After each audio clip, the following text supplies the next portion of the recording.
Breaking news, police arrest a high school senior for making a threat on social media and find weapons inside his home. We are live with the latest. The suspect in a double shooting at Central Michigan University goes to court. It is the first time we are seeing the student accused of killing his parents. Paula. Learning how to use a kit that can actually steal a life back from the grips of the Grim Reaper when people overdose on opioids. Very important lesson being learned right now in Wayne County. Morning snow went away quick. Sunshine came out, but look what's back. First the rain, and then we'll see snow again. Find out how much right now. First at 4. Local 4 News begins right now with a breaking news alert. Good afternoon, everybody. I'm Karen Drew. First at 4, we start with breaking news from Macomb County, where a high school senior has been arrested for making a threat on social media, and police say weapons were found inside his home. For the latest, let's get to Priya Mann, who is outside Utica High School, and this student is in a lot of trouble. Priya. Yeah, that's right, Karen. He's been charged with making a terrorist threat or a false report of terrorism. He was arraigned this afternoon. Let's take a look at his mugshot. This is 18-year-old senior Timothy Evans of Utica High School. On Monday after school, his classmates went to police to report the threat made on social media. Police say Evans posted a picture of himself handling a weapon with a threatening statement toward the school. And police say this isn't the first time they had to speak to Evans about pictures he was posting. They got a search warrant and found a number of firearms, replicas, and ammunition inside his home, and they felt the threat was credible and arrested the teen. The judge set his bond at $75,000, no 10%, and since students came forward after school and the teen was in custody Monday evening, police determined there was no ongoing threat to the high school. Now, in a statement, the Macomb County Prosecutor's Office says they are taking every threat seriously, and in that statement they said calling a threat or a prank or a joke is not a valid defense. I urge parents and educators to continue to have these hard conversations with our youth, explaining to them these hard conversations and the long-term ramifications of making a threat in this day and age. And again, that teen now in custody for making threats online that police deemed were credible. And again, at 5 o'clock, we are going to hear from the deputy chief, who's really praising his classmates, these students who saw something on social media and went to police as soon as they could. Coming up at 5, we'll hear from the deputy chief. Reporting live, I'm Priya Mann, Local 4. All right, see something, say something. Proven that it was working in that situation. Thank you, Priya. We'll see you at 5. Meantime, the college student who put an entire city on edge just made his first court appearance this afternoon. We're talking about the young man accused of shooting his parents inside a dorm at Central Michigan University. Kimberly Gill in the newsroom with the latest on the case against James Davis Jr. Kim. Karen, good afternoon. The 19-year-old from suburban Chicago is charged with shooting and killing his mother and his father, who was a police officer. Davis has been hospitalized since his arrest late Friday night, and that's where he was arraigned this afternoon through a video connection with an Isabella County court. Davis answered the judge's questions with a soft voice. He was informed of the charges against him: 2 counts of open murder and 1 count of felony committed with a firearm. Davis has been held under a $3 million bond, but today the judge lowered it to $1.25 million, which must be paid in cash. So it looks like James Eric Davis Jr. will remain in custody. Now, the tragic events began to unfold late last week. Just to bring you up to date, the CMU campus was locked down after gunfire was reported Friday morning inside a dormitory. Davis's parents had gone to the campus after he was briefly hospitalized when he told campus police he was under the influence of drugs. He was released, and when his parents went to his dorm, Davis allegedly shot and killed both of them with his father's gun. Remember, his father was a police officer. Davis ran off, prompting a campus lockdown and manhunt until he was arrested late Friday night, not far from that shooting scene. So as of now, Karen, investigators have not discussed what might have led up to that double murder. The CMU campus has been relatively quiet this week because Central Michigan is on spring break. Classes are scheduled to resume on Monday. We'll have more tonight on the news at 5. For now, Karen, we'll send it back to you in the studio. All right. Thank you, Kim. Let's go to Ellen Park, where a man is sentenced after a wild attempted carjacking. You may recall this chilling video of Earl Joseph Lachey. He is the man seen in that video trying to steal a woman's car while she was pumping gas at a BP gas station. Thanks to help from a tanker driver, Lachey never got away with that vehicle. Today, he was sentenced on carjacking charges. He will spend 4 to 20 years in prison. Well, we're going to get a sneak peek at Detroit's future tonight as Mayor Mike Duggan delivers his State of the City address. He's expected to talk about the expansion of Project Greenlight, tearing down dilapidated buildings, and also improving neighborhoods. You can see his address tonight at 7 o'clock on Local 4. We'll also be streaming it on clickondetroit.com. Make sure to join us for live coverage this evening. Right now, we are getting a break from the snow, even seeing a little sunshine, but do not let your guard down. Ben Bailey says more snow is in the forecast. Unfortunately, yes, Karen, and it's hard to believe with sunshine and temperatures in the mid-40s right now. This just got issued. Winter weather advisory now in effect for just about all of us north of 8 Mile, also including Washtenaw County. This takes effect at 7 p.m. tonight and runs through 1 o'clock on Wednesday afternoon. And again, it's mainly going to be from the cumulative effects of several bursts of snow that we're expecting, one of which could be this evening. But so far, all we've seen on radar is rain.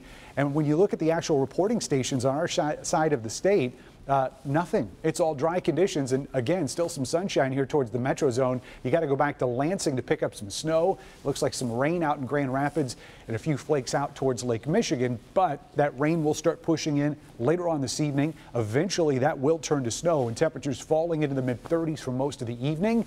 And we'll show you how much snow we're expecting by the end of this advisory period coming up in just a few minutes. Karen? All right, thank you, Ben. The opioid epidemic across America is only getting worse, according to new numbers from the Centers for Disease Control.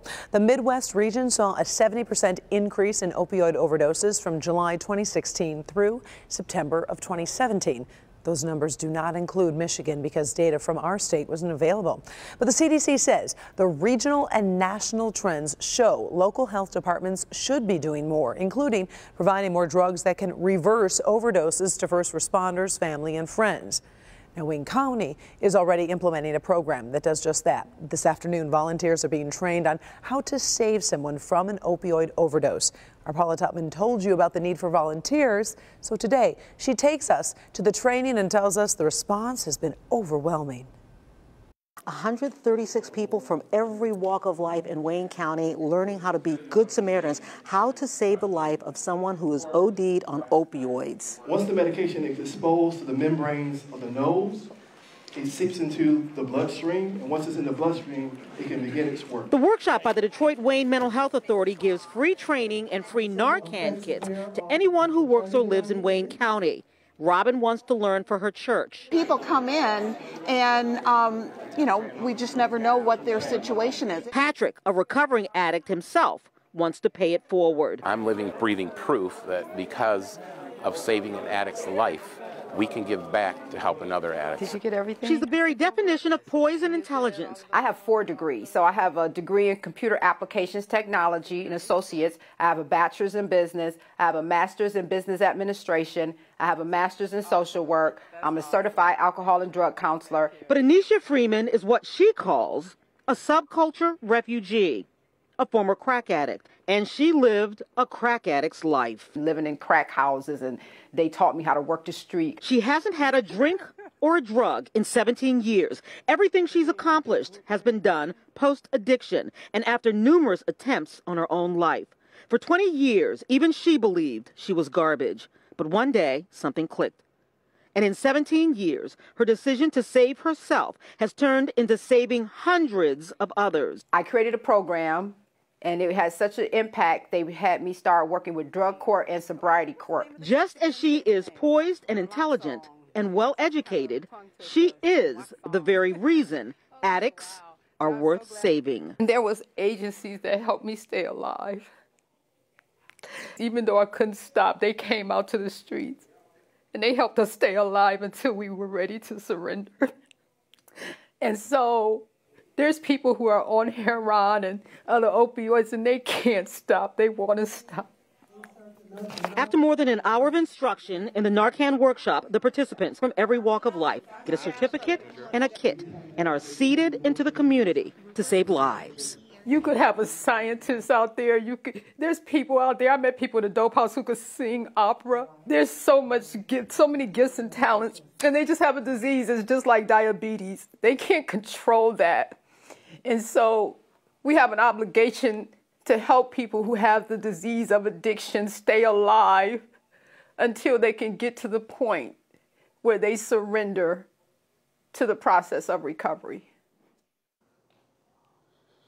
Wow, she's absolutely compelling. And people get it, Karen, because they wanted to stop the workshop at 100 for registrations. They ended up stopping at 136. There will be more workshops because they want anybody willing to volunteer, willing to carry this kit, who lives or works in Wayne County and can be trained. They want them to carry this kit. Incidentally, it is free. And when I say free to the participants, no tax dollars, all grant money. And they want people carrying these kits to save lives, Karen. Wow, Anisha's story is so remarkable. We appreciate you sharing that with us. Thank you, Paula. Well, a possible new breakthrough and new promises from North Korea, but will the rogue nation actually follow through? North Korea's Kim Jong-un has agreed to a summit with the president of South Korea in late April. He's also agreed to a moratorium on tests of nuclear weapons and missiles if North Korea can hold talks with the United States. South Korea also says the North is willing to give up nuclear weapons when, quote, military threats are resolved, although it's unclear what that really means. President Trump has tweeted his reaction, writing in part, possible progress being made in talks with North Korea. The world is watching and waiting. Maybe false hope, but the U.S. is ready to go hard in either direction. The Trump administration has always maintained that military action is a possibility if necessary. Still ahead, first at 4, McDonald's may get a big change under the Golden Arches. Find out if your favorite burger could be affected. Also, a ski resort rescue caught on tape. Now take a close look at that video. That is a 5-year-old girl dangling from a ski lift. We'll show you how this ended. Up first, police are calling it a crime of passion. A woman accused of attacking her boyfriend with a samurai sword because of something she found on his phone. That story next. The Curse of... Coming up all new on Local 4 News at 5 and 6. Adoption is usually a very quiet, private, and often painful process, but not for this family. I wanted nothing more than to be a mom, like, my whole life. These people are so motivated, they put it on a billboard on the highway. Let's find out who they are.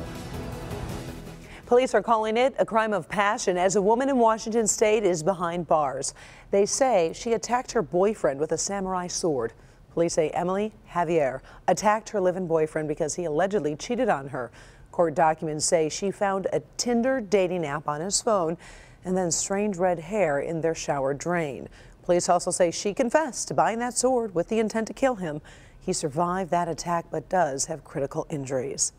Parts of the Dakotas could get more than a foot of snow. That same storm is making for dangerous roads and has closed schools and government offices. The storm system is also expected to slam into the Northeast, which is still dealing with the damage from a nor'easter last week. We got hit slightly this morning. I don't even want to say hit. Got, like, I don't know, sprinkled on the snow. Yeah, and after what we've seen. When you see that stuff, you're like, oh.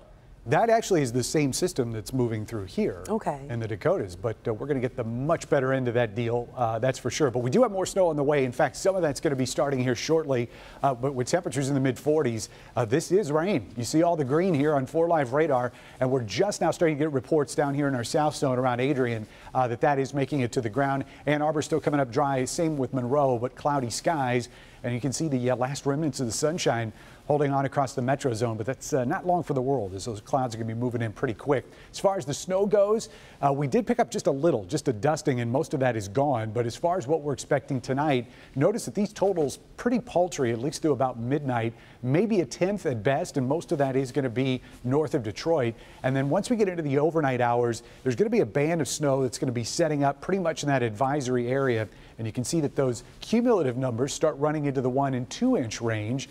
And then once we get through the day on Wednesday, we'll add to those totals, but again, primarily in our north zone. So we're looking at about 2 to 3 by 5 o'clock in the afternoon on Wednesday.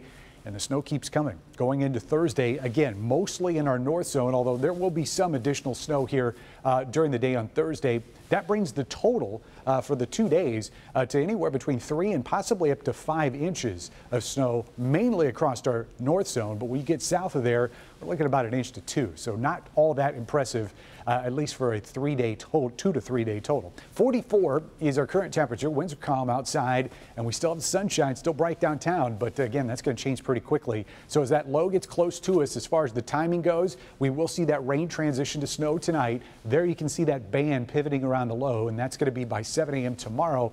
So it could be a snowy commute in parts of the area, but by noon, we are going to be dry temporarily, and then everything starts to barrel around that low late Wednesday into Thursday, and that'll add sort of the icing to the cake as we finish out the day on Thursday with those totals, most of that coming on Thursday. Overnight lows tonight, 30 degrees. We'll call it periods of light snow, but again, the timing is going to be tough to nail down here. 40 degrees for the high tomorrow. We're going to keep it on the snow side of everything. Don't think that we'll see much of a switch over tomorrow because we'll probably be dry during the warmest parts of the day. 35 on Thursday as colder air sets in, but we do get the sunshine back over the weekend. Slightly warmer temperatures, and don't forget to spring forward Saturday night before you go to bed. Karen?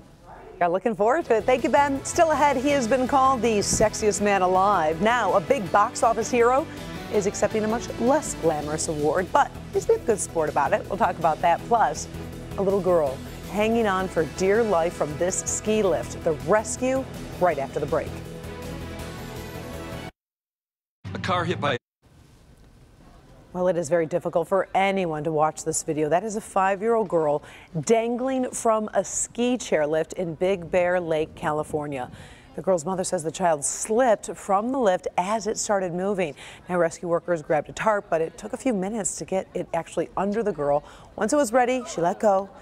Oh, you could hear the shouts and then the claps and the cheers as the crowd realized that little girl was safe. Yikes. In today's trending stories, you will soon notice a difference in some of your burgers at McDonald's. The fast food giant is starting to serve fresh beef patties instead of those frozen ones. Right now, the change only applies to quarter pounders and the crafted recipe burgers. The change is rolling out in select cities today and should be nationwide by May. The move comes as more people are looking for healthier, more natural foods. You know, Wendy's has been doing that for years. It does make a difference. I don't know why it's taken decades for McDonald's to catch up. Well, they were making some money already, That's so. True. Well, many parents might be surprised by this story. Lego actually reporting sales are down for the first time in 13 years. Now, most of us know kids who just love building things with those tiny little pieces. Lego sales had quadrupled since 2007. Powered by the success of the Lego movie and Star Wars products. But one toy analyst says, listen, Lego grew so quickly it was bound to hit a wall at some point. Well, based on box office sales receipts, Dwayne "The Rock" Johnson is one of the biggest stars in the world, but he's also accepting an award for being in one of the worst movies of the year, the Baywatch reboot. Did you see it? I missed it. Johnson just posted an acceptance speech after winning a Golden Raspberry, also known as a Razzie. Here's the cool thing. The movie was so bad, they actually had to create another category. I'm not kidding. That category, the new category is a movie so rotten, you eventually fell in love with it. I'm not kidding. Made Baywatch with the best of intentions. It didn't work out like that, but I humbly and graciously accept my Razzie. Very good sense of humor. By the way, in case you were wondering, the Emoji Movie was really the big winner at the Razzies. It took the award for Worst Movie, Director and Screenplay. I like that one. Did you see it? I did. Of course, I see every kid's movie.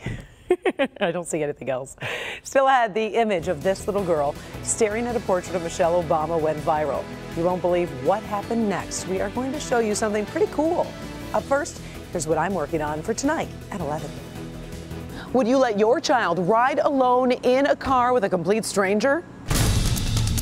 Some of the kids are setting up their own apps. Kids breaking the ride-sharing rules. Once that child shuts the door, that's it. They're at the full mercy of that driver. The danger of teens riding alone in an Uber or a Lyft, and why some parents are letting it happen.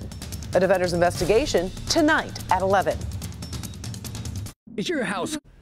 Well, finally, first at 4, social media can really bring people together, even former first ladies. Yep, yesterday we showed you this viral photo, which is coming up, of 2-year-old Parker Curry staring very intently at the official portrait of former First Lady Michelle Obama. Well, guess what? A lot of folks saw that, including the former First Lady herself. Today, Mrs. Obama posted video of her having a dance party with the little girl, giving her a chance to meet her new hero. The former First Lady told her to keep dreaming big, and maybe one day she'll be looking at a portrait of her. Thanks so much for joining us for First at 4. We'll be back in a half hour with Local 4 News at 5. Inside Edition is next. Have a great afternoon.